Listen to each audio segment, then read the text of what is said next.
ассалому алайкум тамошобинони азиз. пахши барномаҳо дар телевизиони вилояти Суғ идома дорад. ин лаҳза ба таваҷҷӯҳи шумо барномаи навбатии Фирдавсӣ ва шоҳномаи ӯ пешкаш карда мешавад. хуб, мо тавре аз барномаи қаблӣ хабар дорем.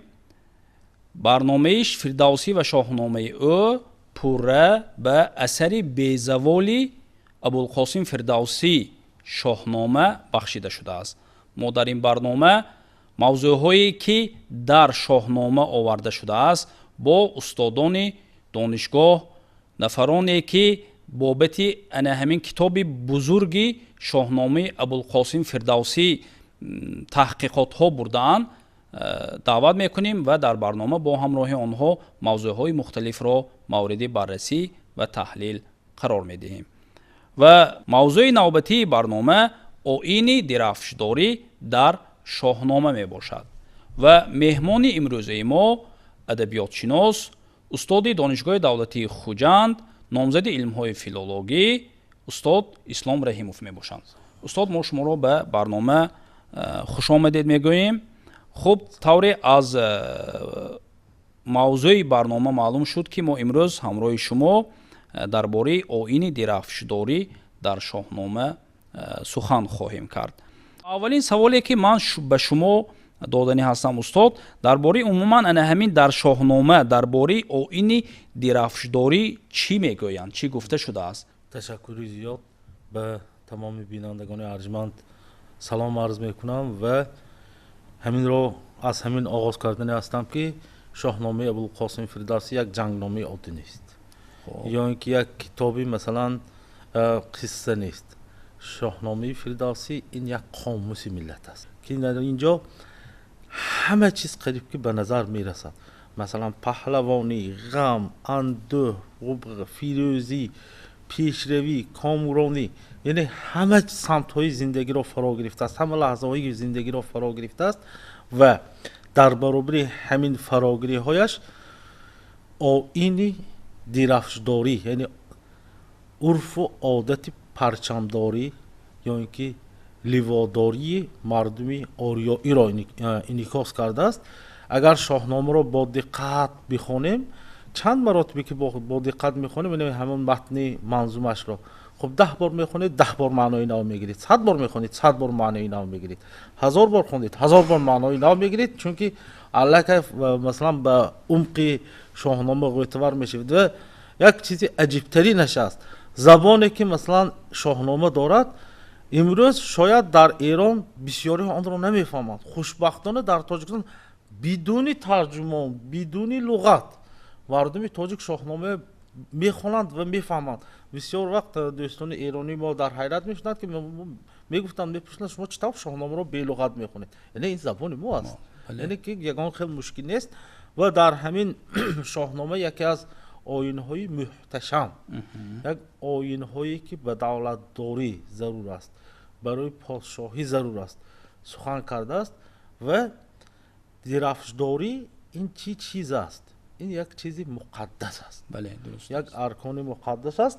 ва агар шоҳномаро бо таваҷҷӯҳ, бо диққат хонем, гап дар бораи ду намуди дирафш меравад. яке ин дирафши тамоми давлат аст, яъне аз ҳамон қиссаи кова сар мешавад, коваи оҳангар ва ҳамон пешбанд, чарми пешбандашро масалан кова мегирад ва сари найза мезанад ва баъд ҳамин дирафшро ба муқобили ҷанги Заҳҳок меравад ва Фаридун ҳамроҳ мешавад, подшоҳи эронӣ, ва ҳамон золима аз бих бунёдаш мекунанд, Заҳҳок аз байн меравад ки ин чиз ба ҳама маълум аст. ва масалан вақте ки Фаридун ҳамон ба тахти подшоҳӣ менишинад, яъне баъд аз ҳукумат рондани Заҳҳок, як анъанаро ҷорӣ мекунад ки ба ҳамон дирафш зевар яъне насб мекунад. ва ҳамин хел нақл мекунанд ки ҳамин дирафши ковиёнӣ, аслан ин кова ба номи коваи оҳангар сахт марбут нест. ковиёнӣ гуфтани гап яъне дирафши подшоҳӣ гуфтани гап, яъне ин рамзи давлат аст, яъне дирафши давлатдорӣ гуфтани гап аст. хуб, алакнун ин чӣ чиз мешавад? яъне ҳамин як чизи муқаддас, дорои масалан қувваи ғалабабахш, фирӯзибахш ва ҳамин дирафш تاریخاً میآید تا زمان ساسانیان و خب اینجا باز ادامه این چیز هست، یعنی درفشی که در شاهنشاهی هست این یعنی رمزی دولت است و چیزی مقدس ترین است. وقتی که مثلا با دشمن به جنگ میبرامدن، یعنی طبق روایت شاهنامه همان درفش رو به میدان جنگ میبرآوردن. یعنی همین درفش قلبی و قوه قلبی اهل لشکر بود و بر ضد دشمن خب با یک نیروی و با یک قوه زیاد می جنگیدن. یعنی همون میگویند که همون در همین جنگ ها همین درفش یعنی مرکزی جمع کردن این لشکرها بود که پراکنده هم نشوند. نمیشود. یعنی همین درفشی کیانی یعنی درفشی کویانی همین درفش اساسی مملکت است، یعنی درفش شاهنشاهی است. خب اکنون برای همین حفظ کردن درفش هم یعنی درفش نباید سرنگون شود. یعنی همین غایه اساسی که مثلا در درفشداری گفته است، فردوسی گفته است، یعنی درفش نباید وای سرنگون باشد، نباید افتاد، نه افتاد، یعنی زیر پا نباید باشد. و در شاهنامه یک چیز عجایبه میبینیم. یکی از پهلوانان نامداری که در شاهنامه ذکر شده است توس، پهلوان توس. خب عجایبش اینه که مکانی که همین پهلوان زندگی میکند امروز در سرزمین تاجیکستان در شهری توس میگیم که همین یعنی شهری که توس زندگی میکرد، یعنی توس زندگی میکرد. خب مسئول نگهداری همین درفشی کویانی همین پهلوان توس بوده است. اکنون شاهنامه میگوید که برای آنکه درفشی کویانی حفظ کنند، محافظت کنند، 40 نفر سرباز یا اینکه جنگیانی آزموده شده انتخاب شده بودند. یعنی برای حفظ کردن درفش وظیفه آنها در میدان جنگ هم در وقت آسایشتگی هم حفظ کردن درفش است. یعنی درفش دولتی باید محافظت شود. اکنون شاهنامه باز یک چیز عجایبه میگوید. همین وقتی که همین 40 نفر یا 40 تنی که درفش حفظ میکنند با آنها زرینه کفش میپیشاندند، یعنی کفش هایشان از طلا بوده است و یک خردمندی بینید که کفش طلاگین است و ارزشمند است. در وقتی نبرد هم وی نمیخواد که کفشش را پرتافته رود. یعنی یک رجوع عجایب شاهنامه است فردوسی است که یعنی همین کفش زرینه و از میدان نمیپرتد و تا میتواند همون با زرینه کفشش در نزد درفش بیستد و آن را محافظت کند. خب در کجای خوانده بودم یکی از سرلشکران اروپایی مخصوص همین دسته شمشیری افسرانش از طلا کرده بوده است برای آنکه همون شمشیر در میدان نپرتاید، از دست ندهد، به خاطر که قیمت است، قیمت دارد به جنگ رود. اینو ببینید که مثلا شاهنامه میگه زرینه کفش پیش مثلا یعنی زرینه کفش داشته است که یعنی همین چیزها هست. خب یعنی محافظتش یک گارد مخصوص، یک قوه های مخصوصی نظامی با رهبری پهلوان توس یعنی مسئول نگهبانی درفشی شاهنشاهی هستند. خب غیر از این در مراسم ها وقتی که مثلا یک قبولی مثلا مهمان ها میشه و دیگر چیزهای رسمی که در درباری مثلا شاهان است، حتما در آنجا درفش جلوگر است. یعنی درفش همون بعد میگیرد اون رسمی ستاره پنجگوشه میگیرد. خب با اون هر یک پادشاه که میبیاید زر علاوه میکند، یک گوهر علاوه میکند و یک چیزی عجایب هم هست، یک چیزی رمزی است، یک چیزی وابسته است به استرونومی و استرولوژی، به اندیشه های کسمگانی نیاگان وابسته است.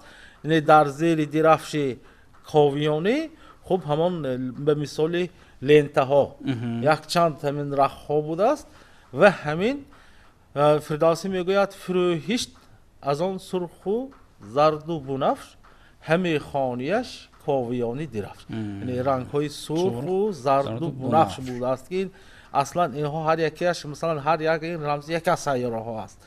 خب زردش این رمز آفتاب است و سرخش و سیاره مریخ است و دیگر یعنی این رمز های خصمگانی دارد، یعنی کیهانی دارد. اما یعنی همین در زیر یعنی همین درفش همین گونه رنگ ها رمز ها بوده است.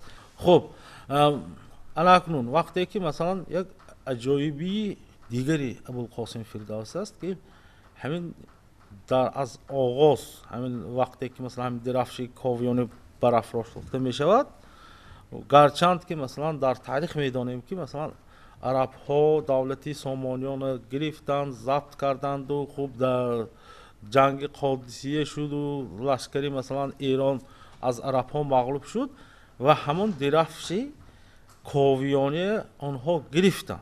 عرب ها به دست عرب ها فرامد، زر و زیورهاش تاراج کردند، یعنی هزار درهم اون ارزش داشت، یعنی هزارش یعنی 1 میلیون باشد. اگر عادی کرده حساب کنیم، اگر 1 درهم $6 گوییم، $6 گوییم فرضاً تخمینا، یعنی همون درفشی که از ساسانیان ها را بودند، یعنی 6 میلیون دلار ارزش داشته است.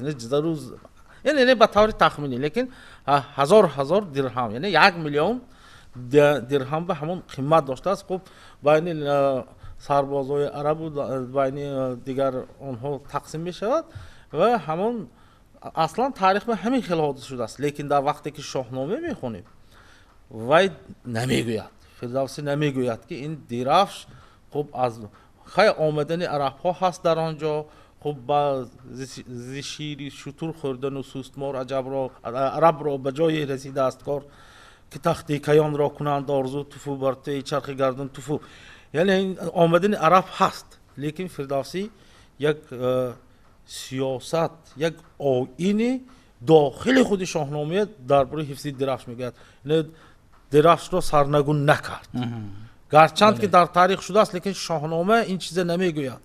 نه درفش قائم بود، در برابر عرب ها به جنگ کردن رفت و میدان برآمد، لیکن این طرفش نمیگوید فردوسی که این هم یک وطن دوستی فردوسی است.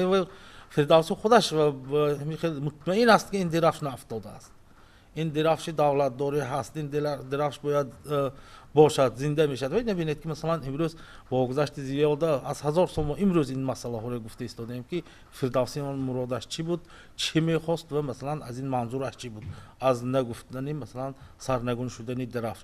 یعنی این درفش همین چیزی هست که هم ملت حفظ میکنه و هم افادهگری رمز دولت. خب باز در شاهنامه اگر دقیقا نظر کنیم باز یک چیز دیگر هست که این خاص فرهنگ ایرانی است، فرهنگ مثلا آریایی است. امروز هم همین گپه میگویم، هر کس نورش باشد میگه، بله هر نور داشته باشد. همین گپه اگر ریشه گیریم، شاهنامه اگر از ادبیات پهلوی و از ادبیات اوستایی گرفته باشد، این فکری گذشتگان ما است و همین اندیشه بود که هر یک نفری که شاه میشود و او باید فر داشته باشد. یعنی فر یک نور است، نور پادشاهی. یعنی همین اگر تاریخ خوانیم یا قصه های مثلا تا اسلامیه بخوانیم یا اثرهای بخوانیم، یعنی در فر به اردشیر، یعنی اردشیر ساسانی که اردشیر بابکان در نمودی گوسفند ظاهر شده بوده است. و اگر مثلا در کوروش بینیم، فر برای کوروش در نمودی عقاب ظاهر شده است.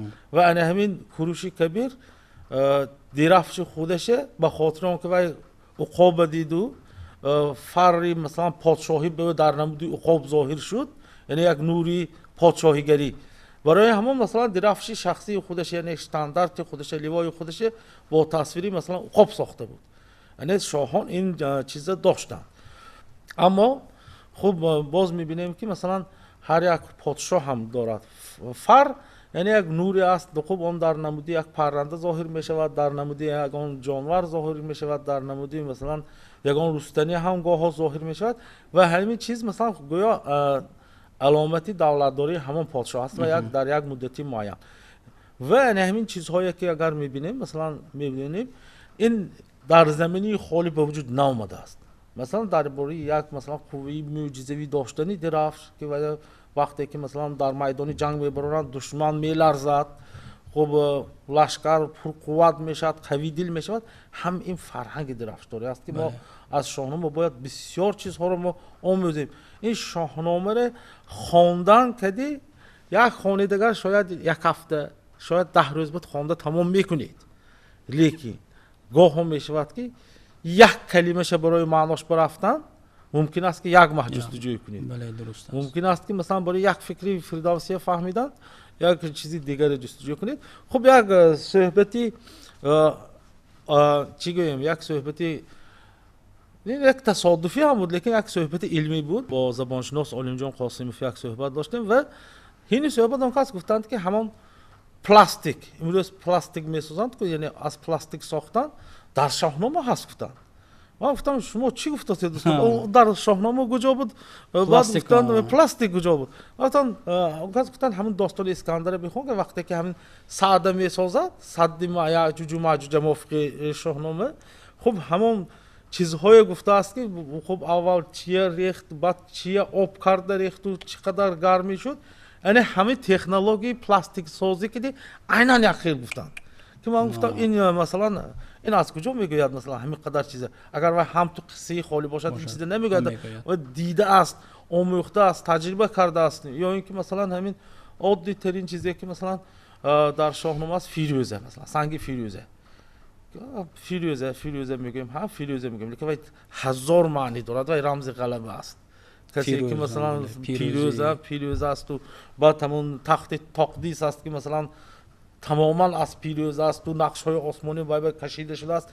همین از مثلا یک فکری شاعر نیست، این تاریخ است، این واقعیت نگاشته است، با مثلا مفهوم با فهمش خودش همین فردوسی باز بیان کرده است، بسیار چیزهای عیناً آورده است. چون اون خط پهلوی خوانده میتوانست و خط زبدی خوانده میتوانست و این چیزهای جمع کرد و در شکل یک کتاب تو به امروز ماند. شاید اگر فردوسی نمیبود بسیار ممکن رستمی داستان که بود نمیدانستیم. ولی این چیزها هست که ما باید این شاهنامه گفتن، از آن فخر کردن، این وظیفه نیست، این مسئولیت هر یک کس است، مسئولیت هر یک فرد ملت است که مثلا باید خواند، باید داند. اگر ما فردوسی دانیم مثلا ملت میدانیم، خدا ما میشناسیم. کسی که خودش را میشناسد دنیای میشناسد و حتی خدا را هم بعد خودش را شناختن میشناسد. که این یک چیزی، یعنی شاهنامه این یک شاهنامه است، این شهادت نامه ملت است، شهادت نامه بودن ملت است که این از آن تاجیک ها هم است، از آن مثلا تاجیکان افغانستان هم است، از آن مردم ایران هم است و کلا بگیریم از آن تمام آریایی ها است. و مثلا در تات ها در قفقاز بیمالال میخونند شاهنامه را بدون ترجمه، تات ها میخونند، این طرف ببینید تلیش ها میخونند. یا اینکه در تحت تاثیر شاهنامه چندین هزار اثرهای نویسنده های دیگر ملت ها مثلا نوشته بودند. مثلا قهرمانی پوستی پلنگینه پوشی شاطر رستویلی مثلا بگید که مثلا مشهورترین ادبیات گرجستان یعنی همون در اساسی نه در تحت تاثیر فردوسی شده است. یعنی باز میگم، باز تکرار داشتم میگم که این شاهنامه وقتی که اینا میخونید باز معنی های نو و فکر و اندیشه های نو به وجود می آید.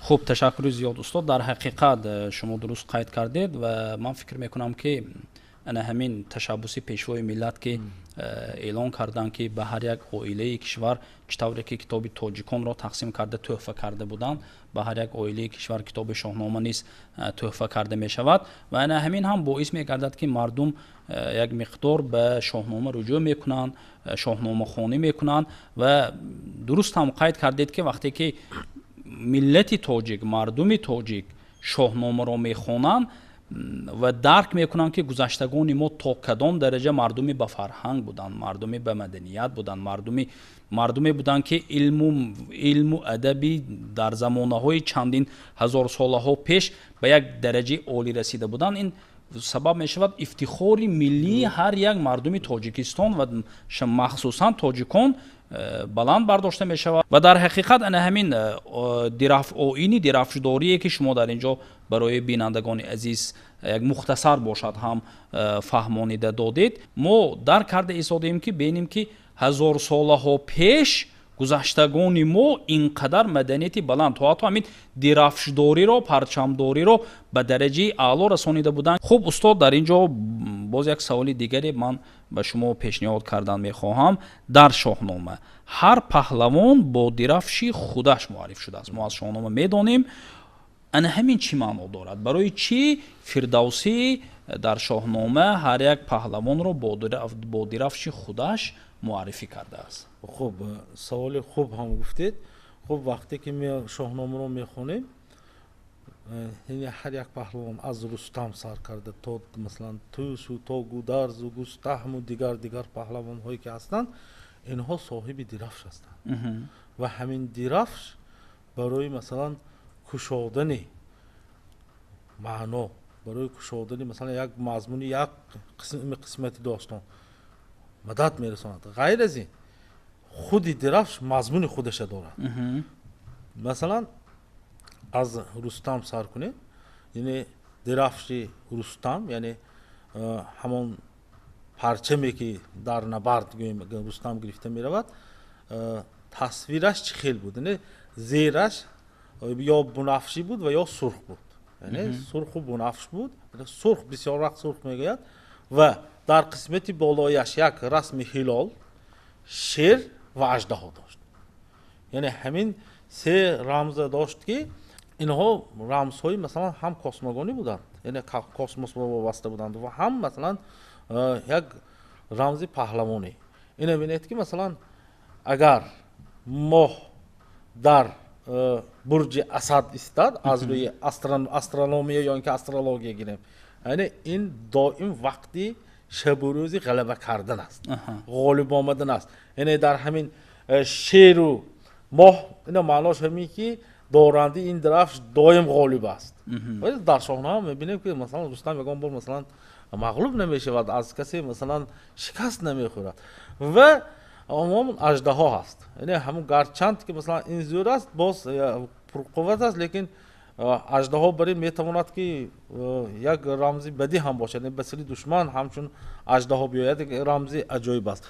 و همین درفشی که رستم دارد این قدرت است، توانایی است و خودی رستم در یک جا افتخار کرده میگوید که به دشمنانش خطاب کرده میگوید که درفشی مرا چون ببینند زیدور، درفشی مرا چون ببیند زیدور، دلش ماتم آرد به هنگامی سور. یعنی اگر دشمنی من میگوید درفشی مرا بیند، در گرچندی که در توی باشد، یعنی ماتم میشود، یعنی ماتم زده میشود. و یعنی همین در درفشی که در رستم دارد، خب زمینش رنگ سرخ بوده است و شیر نشانی توانایی و هم پاکی و خب مار سیصریان که اژدها، این هم یک نشانه توانایی و قدرت بوده است. همین در پرچم های تاجیک ها گوییم، یعنی پرچم مسلمان ها نه، یعنی تمام کشورهای مسلمان نه، مخصوص پرچم دولت ها، ملت هایی که آریایی بودند یا شاهنشاهشان مثلا از با تاجیک ها ارتباط داشتند و رابطه قوی داشتند، اینها در پرچمشان حتما شیر تصویر میکنند که این همون پیروی به درفش رستم است که در درفش رستم هم شیر بود. مثلا دیگر پادشاهان ایرانی که مثلا تا به نزدیکی مثلا در پرچم ایران هم همین بود، تصویر شیر بود. یا اینکه از آن خودمون در آسیای میانه میبینیم که مدرسه شیرداران تصویر شیر است. بله. یعنی این رمز قدرت است. خب در مدرسه مثلا این شعر ماندن یک اجرا کننده وظیفه گرب گوییم، یعنی نشان گوییم، لیکن این هم همین است. و میگه مولوی میگه ما همه شعریم، شیرانی علم، یعنی ما همه شعر هستیم لیکن شعرهای پرچم هستیم. یعنی در همه پرچم هایی که ملتی ما داشت، رمز شعر این رمز قدرت، توانایی و نیرومندی بوده است. و همین غیر از شعر باز خورشید هم است.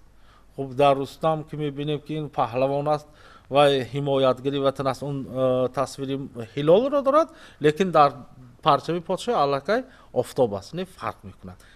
اینش رو باید حمایت کند. یعنی یاز نمیشد یک چه خیلی یک ساخت هندسوی عجیب دارد که با هم پیچیده است، چون خوب پیچیده است که مثلا یک ساختار عجیب میآید در خودی درفش هایی که در شاهنامه میبینیم.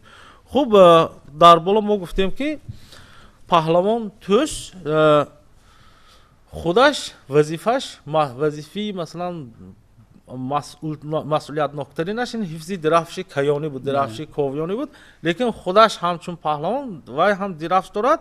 Дирафши паҳлавон тӯст дар намуди дар дирафшаш расми пил буд, яъне шоҳнома дар шоҳнома пилпайкар дирафш гуфтааст, яъне дирафши тӯш пилпайкар будааст. ва аз ин байт ман мехонам ҳозир: бишуд тӯш бо ковёни дирафш ба пой андарун заррина кафш. яъне тӯст барои ҳимоя кардани масалан дирафши ковёнӣ хуб заррина кафш пӯшида меравад. ва акнун гап дар бораи худи дирафши тӯст меравад: яке пилпайкар дирафш аз бараш, бабр андар оварда тобон сараш. яъне дирафши тӯст ҳам масалан дар дарози баланд будааст ки бабр сар бароварда тобон сараш гуфта Фирдавсӣ гуфтааст, яъне рамзи пил аст. пил фил, яъне ин фил ҳам мебинед ки як ҷонваре аст ки дар дирафшшиносӣ мо қудрат аст. ин ҳам як ҷонваре аст ки тамоми чизро масалан аз пеши раҳаш яъне мезанад, хуб поймол мекунад ва ҳаракат карда яъне сад пеши роҳи филро гирифта наметавонад. яъне ҳамин як рамзаш аст. ва бисёр вақт дар ҳамин олимҳои эронӣ ва ё ки олимҳои русу англис ҳам гуфтанд ки ҳамин масъаларо таваҷҷӯҳ карданд ва гуфтанд ки ҳамин ҷонварҳое ки Фирдавсӣ масалан дар дирафшҳои паҳлавонон гуфтааст, ин тотеми ҳамон паҳлавонон буд. ва агар масалан фарз кардем фил аст, яъне дар зодгоҳе ки ҳамин паҳлавон зиндагӣ мекунад ҳамин ҷонвар зиёд аст, ё ҳамин ҷонвар ҳамин мавриди парастиш қарор мегирифтааст, ё ин ки ҳамон ба хосият шуморида мешавад. яъне имрӯз ҳам ҳаст ҳамин хел чиз ки масалан як ҷонвара ба хосият шуморидан, ҳамон наъли асба дарвозаи хона ва зада мондан, инам ҳамон боқимондои тотем аст, яъне ки ҳамон ҳаст. хуб, яке аз паҳлавонҳои дигар дорем Фарибурз, ки Фарибурз дирафше дошт. дирафшаш дар намуди хуршед, яъне офтоб буд ки он ду хел нураш рост тасвир шудааст ва гоҳо нураш каҷ тасвир мешавад, яъне ҳамин гардиши рӯзгор аст. бале, хуб, яъне ҳамин ҳам яке аз рамзҳои шоҳномаи Фирдавсӣ аст. або гурзу бо тоҷу заррина кафш, паси пушт хуршед пайкар дирафш. яъне инҷа боз ҷояшро таъин карда истодааст ки хуб ҳамон паҳлавон меравад, аз қафояш ҳамон дирафшаше гирифта мераванд, яъне ин нишона аст. ин бинед ки бисёр вақт ҳамин дирафши паҳлавонҳо дар майдони ҷанг пайдо мешавад. хуб, агар дар достони масалан Сӯҳроб бигирем, Сӯҳроб мехост ки масалан падараш Рустамро ёбад ва дирафши Рустам чӣ хел буд намедонад. хуб, аз Ҳиҷр мепурсад ки он чӣ хел дирафш аст, намегӯяд. лекин дирафши дигар паҳлавонҳо нақл мекунад ки ин аст ё он аст ё дигар аст, лекин махсус дирафши Рустамро намегӯяд ки ин акнун маълум аст ки оқибаташ чӣ мешаваду Рустам хуб Сӯҳробро ба қатл мерасонад. лекин дар ҳамин майдонҳои ҷанг, агар вақте ки майдони ҷанг тасвир мешавад, анамин гуна дирафшҳои паҳлавонои шоҳнома хуб номбар мекунад. ва дар се маврид ҳамин хел ҷое ҳаст ки дирафши паҳлавонон алоҳида гуфта шудааст. хуб, аз дигар паҳлавоное ки масалан дар шоҳнома ҳастанд, инам яке аз хуб паҳлавонҳои марказӣ набошад ҳам, лекин дар канори Рустам аст, дар канори паҳлавонони эронӣ аст, Густаҳм аст. хуб, дирафши Густаҳм моҳпайкар аст, моҳ, яъне дар ҳамон замина, дар ҳамон мато, дар рӯи мато тасвири моҳ аст. хуб, дигар агар бигирем, дирафши Исфандиёр тасвири мурғи ҳилолро дорад, мурғи ҳумойро дорад. яъне ин мурғи ҳумой ҳам ҳамон ишора мешавад ба баландпарвозиш, яъне ба парвози баланд мекунад. ё ин ки паҳлавон Гударз дар дирафшаш тасвири гурга дорад, дирафшаш гургпайкар аст. хуб, мо мегӯем ки масалан имрӯз ба андеши мо масалан мусулмоние қабул кардем, дини ислом медонем, яъне хук ҷонвари ҳаром гуфта имрӯз мо тасаввур мекунем, лекин пеш аз оне ки ислом омада буд, гузаштагони мо ҳатто масалан дар дирафшашон рамзи гуроз, хуки ваҳширо доштанд. масалан дирафши гурозаи гевон, яъне гуроз будааст. ин ҳам яке аз ҷонварҳои бадхашм аст. ҳатто масалан галаи гургҳоро خطرناک метавонад است. ки بله بله. зада гардонад, яъне ба ҳамин масалан бурқуввати паҳлавон ба ишора мекунад. ва боз ҳамин хел ишора ҳам карданд ки вақте ки ҳамин тактикии ҷангии ҳамин паҳлавонҳои масалан оҳиста оҳиста таҳлил мекунед, ҳақиқатан мебинед ки ҳамин тактикии масалан ҷангии гург аст ё тактикии тарзи ҷанги ҳамин паҳлавон ба монанди ҳамлаи гуроз аст ё ин ки ба монанди фил аст. як тасаввур нокарданист ки ин шоҳнома мехонед, ҳамин хел чизҳо ҳаст.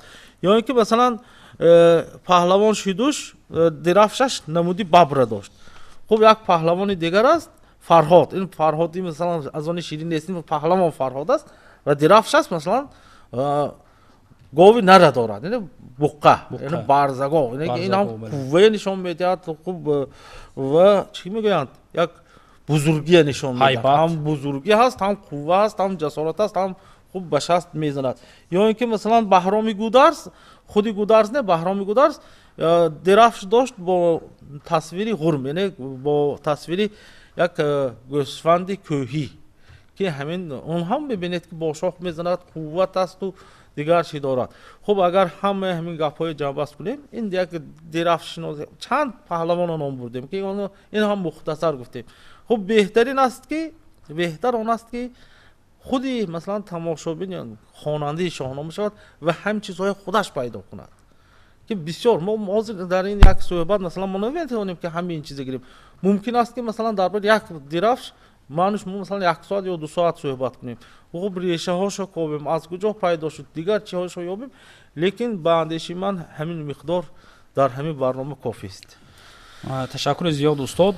мақсади мо низ аз ташкил кардани ҳамин барнома дар он аст ки яъне тарғибу ташвиқи китоби шоҳнома байни тамошобинон, байни аҳолӣ бештар шавад ва умедам мекунем ки мардум барномаи моро тамошо мекунанд ва мефаҳманд ки ин шоҳнома ин қадар беҳуда ҳам шоҳи китобҳо набудааст, ин шоҳнома будааст ин ва шояд ҳамин чиз сабаб мешавад ки ба шоҳномахонӣ руҷӯъ мекунанд ва як нафар 10 нафар 100 нафар агар китоби шоҳномаро гирифта баъди барномаи моро тамошо кардан шоҳномаро варақ зананду хонанд, мо албатта худамонро сарфароз ҳисоб мекунем. ва ташаккури зиёд устод барои иштирокатон дар барномаи Фирдавсӣ ва шоҳномаи ӯ. ва тамошобинони азиз, мо дар барномаи навбатӣ оид ба оини дирафшдорӣ дар шоҳнома суҳбат кардем. меҳмони барномаи мо буданд адабиётшинос, номзади илмҳои филологӣ устод Ислом Раҳимов. барномаҳои дигари телевизиони вилояти Суғд идома доранд. пайгири барномаҳои мо бошед ва мо бошад бо шумо то барномаҳои оянда хайр хуш мекунем.